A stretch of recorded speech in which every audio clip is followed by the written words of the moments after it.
Ikalawang kabanata. Ang mabuting sundalo ni Kristo Jesus. Kaya ikaw, Timoteo, bilang anak ko sa pananampalataya, magpakatatag ka sa tulong ni Kristo Jesus. Ituro mo rin sa mga mapagkakatiwalaang tao na makakapagturo rin sa iba ang mga aral na narinig mo sa akin sa harapan ng maraming saksi. Makibahagi ka sa mga paghihirap bilang isang mabuting sundalo ni Kristo Jesus. Dapat katulad ka ng isang sundalong nasa serbisyo. Hindi siya nakikisangkot sa iba pang gawain para mabigyan niya ng kasiyahan ng kanyang opisyal. Ganoon din naman, dapat katulad ka ng manlalaro. Hindi siya makakakuha ng premyo kung hindi siya sumusunod sa tuntunin ng laro. At dapat katulad ka rin ng masipag na magsasaka. Hindi ba't siya ang unang karapat-dapat na tumanggap ng bahagi sa ani? Pag-isipan mong mabuti ang sinasabi ko sa iyo, at ipapaunawa sa iyo ng Diyos ang lahat ng ito. Alalahanin mo ang magandang balita tungkol kay Hesukristo na nabuhay mula sa mga patay at nagmula sa angkan ni David. Ito ang ipinapangaral ko na siyang dahilan ng paghihirap ko hanggang sa ikadena ako na parang isang kriminal. Pero hindi nakakadenahan ang salita ng Diyos. Dahil dito tinitiis ko ang lahat ng paghihirap alang-alang sa mga pinili ng Diyos para makamtan din nila ang kaligtasang na kay Kristo Jesus at ang buhay na walang hanggan.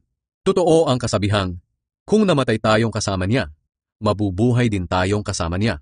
Kung magtitiis tayo, maghahari rin tayong kasama niya. Kung itatakwil natin siya, itatakwil din niya tayo. Kung hindi man tayo tapat, mananatili siyang tapat, dahil hindi niya maikakaila ang kanyang sarili. Ang karapat-dapat na alagad ng Diyos. Ipaalala mo sa kanila ang mga bagay na ito, at pagbilinan mo sila sa presensya ng Diyos na iwasan ang walang kwentang pagtatalo. Wala itong mabuting na idudulot kundi kapahamakan sa mga nakikinig. Pagsikapan mong maging karapat-dapat sa Diyos bilang isang manggagawa na walang dapat ikahiya at tapat na nagtuturo ng katotohanan. Iwasan mo ang makamundo at walang kwentang usap-usapan dahil lalo lang napapalayo sa Diyos ang mga gumagawa nito. Ang mga aral nila'y parang kanser na kumakalat sa katawan, kabilang na si Hymenaeus at Philetus sa mga taong ito.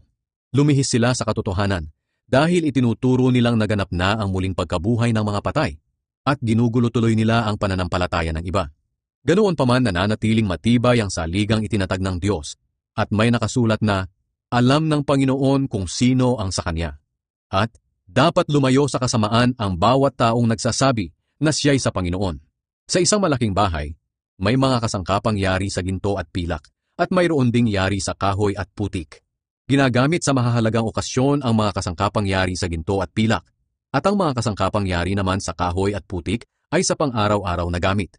Ang mga taong lumalayo sa kasamaan ay nabibilang sa mga kasangkapang ginagamit sa mahahalagang okasyon.